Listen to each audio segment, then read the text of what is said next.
I had 3 minutes. 12 terrorists, 25 hostages, and one chance.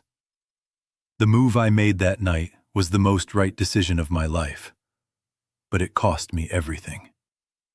My name is George, retired Delta Force operator. For 5 years, I've kept this story buried. But tonight, as I sit in this empty apartment with nothing but memories and regret, I need to tell someone. Anyone. Because what happened in those 3 minutes didn't just save 25 lives. It destroyed mine.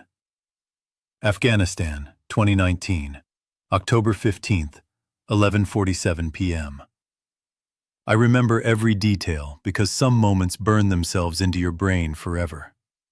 Commander Miller's voice crackles through my headset, static mixing with pure desperation. George, we've got a situation. Hostage crisis downtown Kabul. Intelligence says 25 civilians trapped inside a 3-story compound. Most are children from the local school. Terrorists are demanding prisoner release, but here's the kicker. I adjust my position on the rooftop, 200 meters from target building. The night air is bitter cold, cutting through my tactical gear like razor wire. My breath creates small clouds that dissipate instantly in the wind. What's the kicker, sir? They've wired the entire building with C4. Our specialist estimates enough explosive to level the entire block. And George, they're giving us exactly 3 minutes before detonation. I feel my stomach drop. Through my scope, I scan the building. 3 stories, windows on all sides. And in each window I count armed figures, all carrying assault rifles, all looking ready to die. How many tangos? I whisper. 12 confirmed, all heavily armed. George, this is beyond our normal parameters. We're calling in air support, but they won't arrive for 15 minutes. Those hostages will be dead in 3. That's when the world stops, because in the second-floor window, directly in my crosshairs, I see a face that changes everything. A little girl, maybe 6 years old, dark hair, huge brown eyes filled with tears. She's pressing her small hand against the glass, and I swear she's looking directly at me. My daughter Emma is the same age. George, did you copy? We need extraction protocols for the civilians, but... Sir, I interrupt, my voice steadier than I've ever heard it. What if someone went in? Solo extraction? Long pause. Static. Then, George, that's not an extraction. That's suicide. 12 armed hostiles in a confined space with explosive charges? The math doesn't work. I zoom in on the little girl again. She's mouthing something I can't hear. Maybe calling for her mother. Maybe praying. Sometimes the math isn't what matters, sir. George, I am giving you a direct order. Do not attempt entry. Wait for backup. But here's the thing about being Delta Force for 15 years. You learn when orders make sense and when they don't. You learn when following protocol means letting people die. I turn off my radio. What would you do? I'm serious. Stop reading for a second and think about it. You're 200 meters away from 25 innocent people about to die. You have the skills to save them, but success means almost certain death. Do you try? Or do you wait for backup that won't arrive in time? The building entrance is a standard steel door. No guards posted outside. These terrorists are amateurs in some ways, professionals in others. They know how to handle explosives and hostages, but they've left their 6 uncovered. As I sprint across the empty street, broken glass and debris crunch under my tactical boots.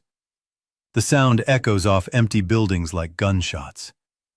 Each step feels like it takes forever and no time at all. My gear weighs 40 pounds, but adrenaline makes it feel weightless. My M4 carbine loaded with 30 rounds, 2 additional magazines, combat knife, flash grenades, and something I've never carried before, a photo of Emma in my chest pocket. 3 minutes starts. Now. First floor entry. The door isn't locked. These guys are confident. Too confident. Inside, the smell hits me immediately. Unwashed bodies, fear sweat, and something chemical. The C4. It's fresh, recently placed. The scent is sharp, artificial. Wrong. Two terrorists on the ground floor. They're facing the stairwell, expecting trouble from above, not behind. This is where training takes over. 15 years of muscle memory, hundreds of simulations. But nothing prepares you for the weight of real lives hanging in the balance. First target, bearded man, AK-47 across his lap, sitting on a wooden crate. I approach from his blind spot. Combat knife slides between his ribs and finds his heart. He doesn't make a sound. Second target, younger guy, nervous, checking his watch every few seconds. He turns just as I reach him. Our eyes meet for a split second. His mouth opens to shout. My hand covers his mouth. The knife does its work. His eyes go wide, then blank. 2 down, 10 to go. 2 minutes, 15 seconds left. The stairwell creaks with every step. Old building, bad maintenance. Each sound could give me away, but speed matters more than silence now. Second floor. This is where the hostages are. I can hear them before I see them. Children crying. Adults whispering prayers in Pashto. Someone's hyperventilating. The sounds of pure terror. And underneath it all, I hear something that makes my blood freeze. Ticking. The bomb isn't just C4. It's got a timer. Digital countdown. And I can hear it through the walls. Tick, tick, tick. Through a crack in the door, I assess the situation. My heart nearly stops. The hostages are positioned in the center of the room, in a tight circle. Children in the middle, adults forming a protective barrier around them. Smart survival instinct, but it makes a rescue nearly impossible. 12 terrorists. No, wait. I count again. Only 8 in this room. 4 must be elsewhere. Probably watching other entrances or managing the explosives. 8 terrorists forming a loose perimeter around the hostages. All armed. All with clear lines of sight to innocent people. All nervous enough to shoot first and ask questions never. But here's what gets me. These aren't hardened killers. I can see it in their body language. Amateurs. Probably local militants recruited for this specific job. They're scared too. And scared people make mistakes. But scared people also do desperate things. 2 minutes left. That little girl I saw from outside is directly in front of me. She's holding hands with what looks like her mother, both crying, both looking toward the door like they're expecting salvation. They're looking at me, believing in me. Do you know what that weight feels like? When someone's hope becomes your responsibility? I count ammunition one more time. 30 rounds in my primary magazine, 60 more in reserves. 8 visible targets, plus 4 unknowns. Math says it's possible, but math doesn't account for human shields and explosive devices. The door handle feels like ice beneath my gloved hand. My shoulder presses against the frame. My breathing slows to almost nothing.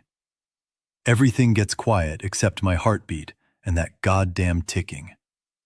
This is the moment. After this, there's no going back. Either I save these people, or I die trying. Either way, my old life ends here. I think about Emma one more time. About the bedtime story I read to her last week before deploying. About how she made me promise to come home safe. Some promises are bigger than others. I burst through the door like death incarnate. What happens in close quarters combat isn't like movies. It's not heroic. It's not clean. It's controlled violence in its most raw form. First terrorist turns toward the sound. My first round catches him in the forehead before he can raise his weapon. Brain matter and blood splatter the wall behind him. The hostages start screaming. Second and third terrorists panic. They pivot toward me instead of protecting their positions. Fatal mistake. Double tap to the chest, both targets down. That's when everything goes sideways. Fourth terrorist doesn't turn toward me. He grabs the little girl I've been watching, uses her as a human shield, presses his sidearm against her head. "Stop or she dies!" he shouts in accented English. Time dilates. Everything moves in slow motion. I can see the terror in that little girl's eyes. I can see her mother reaching for her, screaming in Pashto. This is what they don't teach in training. The impossible shots. The no-win scenarios. I have a partial target, maybe 2 inches of his head visible behind the girl's, at 15 feet, with a handgun pressed against a child's skull. If I miss by half an inch, I kill an innocent. If I don't shoot, he kills her anyway. 1 minute, 30 seconds left. "You have 1 second to decide," he says, and I hear the click of his safety disengaging. Do you know what pure focus feels like? When your entire world narrows to a single point? When everything else, pain, fear, doubt, just disappears? I take the shot. The bullet travels those 15 feet in 0.05 seconds. It enters through his left eye and exits through the back of his skull. He drops instantly. The little girl is covered in blood, but she's alive. 4 down. 4 visible targets left, plus the 4 unknowns. 1 minute, 10 seconds. That's when I hear footsteps on the stairs. The other 4 are coming. "Everyone get down! Face the floor! Now!" I shout in Pashto. The hostages drop, all except one teenage boy who's frozen in shock. Fifth terrorist appears in the doorway, sees his dead comrades, raises his AK. I put 2 rounds center mass.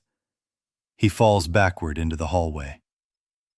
Sixth and seventh come through together. Tactical mistake. They're bunched up, can't use their weapons effectively.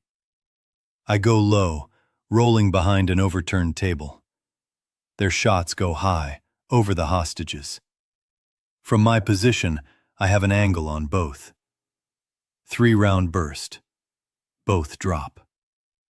7 down. 1 visible target left in this room. 50 seconds. The 8th terrorist isn't shooting. He's backing toward the wall where the C4 is mounted. And in his hand, I see something that makes my blood turn to ice. A detonator. Dead man's switch. If he lets go, everyone dies. "You move! We all die!" he screams. His English is perfect. American accent. This isn't some local militant. This is someone else entirely. "Who are you?" I ask, keeping my weapon trained on him. "Someone who believes in the mission more than life," he says. And I see it in his eyes. True fanaticism. The kind that can't be reasoned with. 30 seconds. Behind me, the little girl is crying. Her mother is trying to comfort her. 23 other innocent people are depending on me to make the right choice. But here's the impossible part. Any choice I make could be wrong. If I shoot him, his hand releases the switch. Boom. If I don't shoot him, he could detonate manually. Also boom. If I try to negotiate, we run out of time. Still boom. 20 seconds. That's when training kicks in completely. Not the shooting training, the psychology training. Reading people, understanding what motivates them. This guy isn't just a terrorist. He's something else. His gear is too good. His English too perfect. His position too strategic. He's intelligence. foreign agent. And he's not here for the money or the cause. He's here to make sure this operation fails, to make sure these people die, to create an international incident. 10 seconds. You're not here to negotiate, I realize out loud. You're here to guarantee maximum casualties. He smiles. Smart soldier. Too bad you're too late. His finger starts to move toward the detonator button. 5 seconds. This is where everything I've ever learned, every shot I've ever taken, every moment of training converges into a single instant. I don't aim for his head. I don't aim for his chest. I aim for his wrist. The bullet severs the tendons in his hand. His grip fails. The dead man's switch activates, but his finger can't reach the manual detonator. But I'm not done. As he's falling, reaching for the detonator with his other hand, I put a second round through his heart. 2 seconds. 1 second. Silence. The ticking stops. The bomb doesn't detonate. Because here's what I realized in that final moment. The dead man's switch wasn't connected to the explosives. It was connected to the timer. Letting go stopped the countdown, didn't trigger it. He was bluffing, banking on my ignorance, betting that I wouldn't risk it. But sometimes you have to call the bluff to save the innocent. 3 minutes. Exactly 3 minutes. When backup finally arrived, they found 12 dead terrorists and 25 living hostages. They found enough C4 to level a city block, disarmed. They found a foreign intelligence operative's body with documents that exposed a plot to destabilize the region. But here's what the official reports don't mention. They also found me collapsed against the wall, shaking uncontrollably, covered in other people's blood. Because killing in combat is one thing, but killing to save innocence, knowing that one wrong move means mass death, that's something that changes you forever. The little girl, her name was Zara, ran to me as the medics arrived. She didn't speak English, but she pressed something into my bloody hand. A small wooden horse. A toy. The only thing she owned. She wanted me to have it. I still have that horse. It sits on my kitchen table in my empty apartment. It reminds me every day of what's possible when someone decides that other people's lives matter more than their own safety. But it also reminds me of the cost. Because here's what nobody tells you about being a hero. You don't get to go back to being normal afterward. Every night, I wake up hearing that ticking sound. Every day, I wonder if I made the right choices. Every time I see a child Emma's age, I remember Zara's face covered in blood that wasn't hers. The army gave me medals. The government classified the details. My family never knew how close 25 people came to dying because one soldier decided orders weren't more important than lives. But Emma knows something changed. She asks why Daddy seems sad sometimes, why he doesn't laugh as much as he used to. How do you explain to a 6-year-old that Daddy had to become someone else to save another 6-year-old? You don't. You just carry it. Like that wooden horse. Like those memories.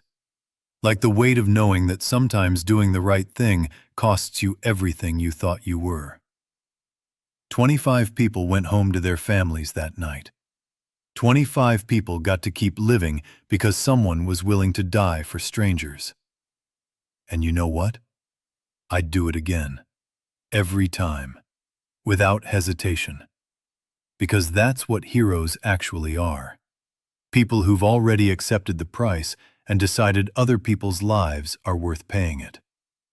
The real question isn't whether you can be brave when it matters. The real question is whether you can live with the person you become after.